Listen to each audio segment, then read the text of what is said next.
morning, students. In previous video, we had studied about female reproductive system, fertilization, as well as development of embryo inside uterine wall. Now, today we are going to study the structure of a single sperm, that is male reproductive unit. This sperm is what? It is a cell. Ovum is what? It is a cell. What type of cell? Haploid cells. And haploid cells. Haploid means containing half the number of chromosomes, about which we have already studied. Now, this sperm, which is single cell structure, consists of three parts. You see, this main portion is known as head. After that, this part is known as neck, and this one is known as tail.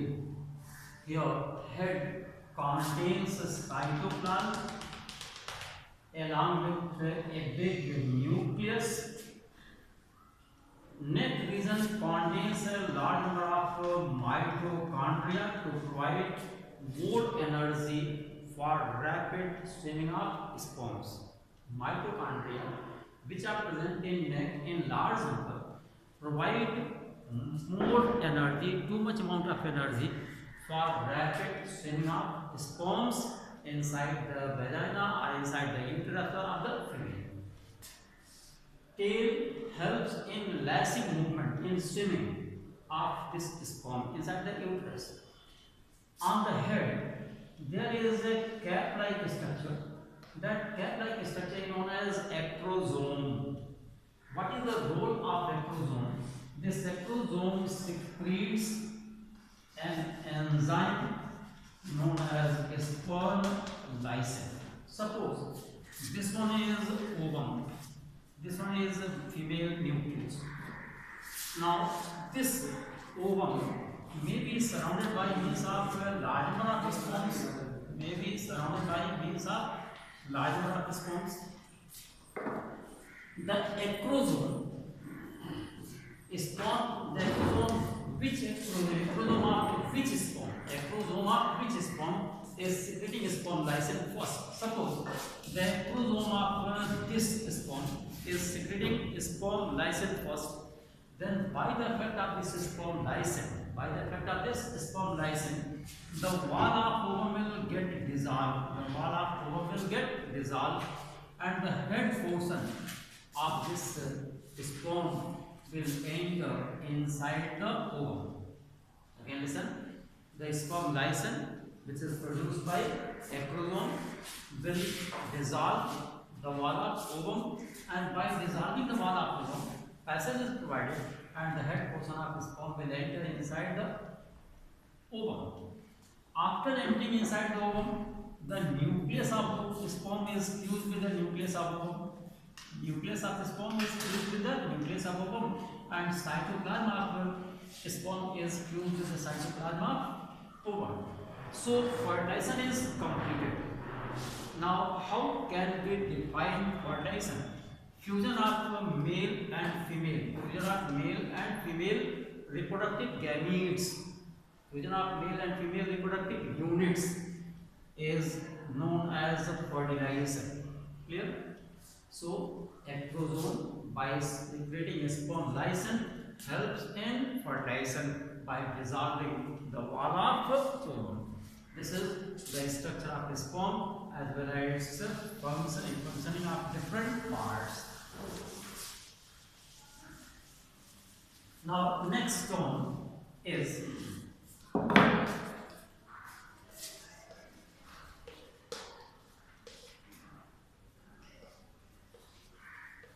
parthenogenesis. Just here we are saying that by the fertilization, the new embryos are produced. Parthenogenesis is the process in which the female ovum, or you can say ovum, can convert in the form of a new individual. In the form of new individual without fertilization. But this process doesn't take place in all living beings. There are some of the living beings in which fertilization between male and female gametes do not take place. The female gametes, or you can say female reproductive units, directly convert in the form of new individual without fertilization. So this development of ovum into new individual without fertilization is known as parthenogenesis. Is known as parthenogenesis. Again repeat: fusion of female gamete into new individual without fertilization is known as parthenogenesis. Now there are some of the species I am taking the name. For example, wasps, bees, ants. In all these cases, fertilization doesn't take place. All these animals reproduce by parthenogenesis, and fertilization is not needed. Clear? Now next term is sexual dimorphism. Sexual dimorphism on the basis of color, or shape, or size, or structure, or behavior. On the basis of color, shape, size, structure, and behavior, we can recognize which individual is male, which one is individual is female. For example, in case of peacock, the colorful wings, colorful feathers are present only in case of male peacock. Female peacock does not bear colorful feather. As well as dancing. Dancing is performed only by male peacock, not by the female. So on the basis of this colorful feather, as well as by the action, that is dancing, you can recognize this one is male, and the peacock which does not have colorful feather, which does not dance, which cannot dance, is female.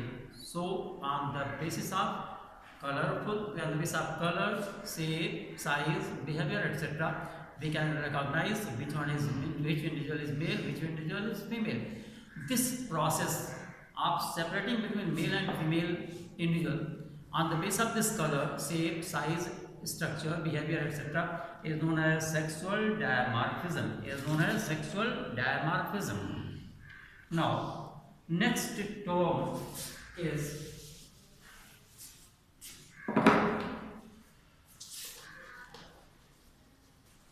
menarche. Just you have studied at the time of studying female reproductive system that menstruation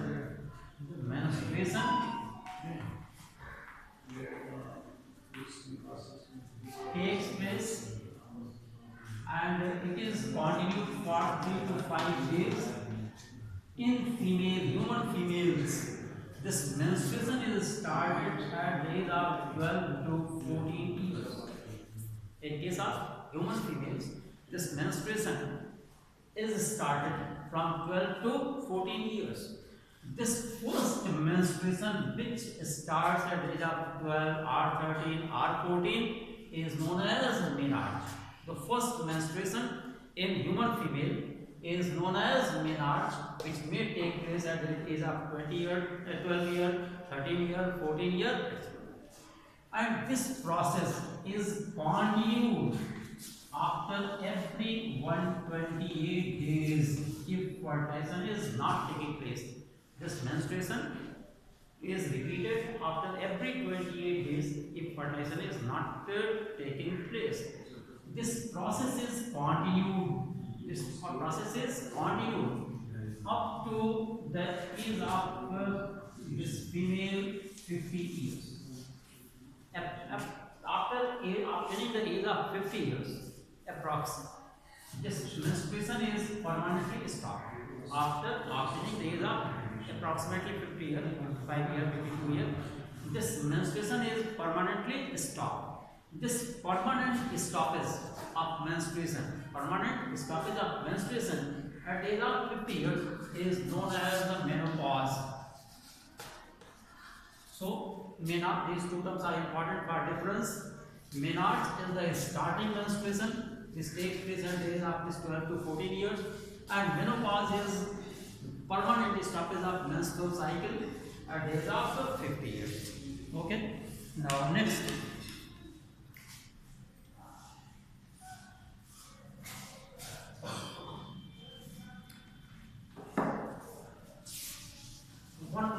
point there. Just we have studied in this uterus, this female, this new embryo is developing in the form of embryo. If this embryo is living, it also requires some useful substances for its nourishment. From this muscular wall of uterus, muscular projection will start. Again, from this embryo also muscular projection will start. These two muscular projections which are growing from uterine wall and from the embryo, both will move towards each other, and then they will come closer. When they will come closer, then they will convert in the form of long finger-like projections. They will convert in the form of large number of finger-like projections. These large number of finger-like projections from uterine side and from embryonic side will come in close contact. Clear?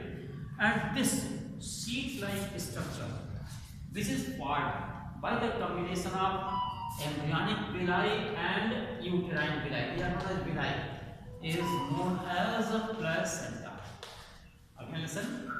The combined state, that is muscular state, or the seat of embryonic villi and uterine villi is known as placenta. This placenta is responsible. This placenta is responsible for supplying all usable substances from mother to embryo. That is, you can say from uterus to embryo. This embryo will perform large number of metabolic activities. During these large number of metabolic activities, large number of waste products will also be produced, and these waste products are transferred through the placenta into the mother's blood. So from mother's blood, all useful substances are transferred to embryo by means of placenta. From embryo, all waste materials are removed to mother's blood through placenta. The cord of this placenta is known as umbilical cord. Is known as umbilical cord. Around this umbilical cord, there is a membranous covering. This one is umbilical cord. Around this umbilical cord, there is a membranous covering which covers the umbilical cord as well as embryo. And this covering is known as amnion. Here, this membranous covering which covers the embryo as well as umbilical cord is known as amnion. And the cavity between embryo and amnion is known as amniotic cavity. Is known as amniotic cavity. And the fluid, this amniotic cavity is filled by means of a fluid that is known as amniotic fluid. So three terms you have studied. Membrane is known as amnion. Cavity is known as amniotic cavity between embryon and embryo, and this cavity is filled by means of fluid known as amniotic fluid. What is the function of this amniotic fluid? This amniotic fluid provides protection to this developing embryo from mechanical shock. This amniotic fluid provides protection to developing embryo from mechanical shock. Now, in this way, you have studied about the complete reproductive system, or we can say the reproductive system has been completed. Okay.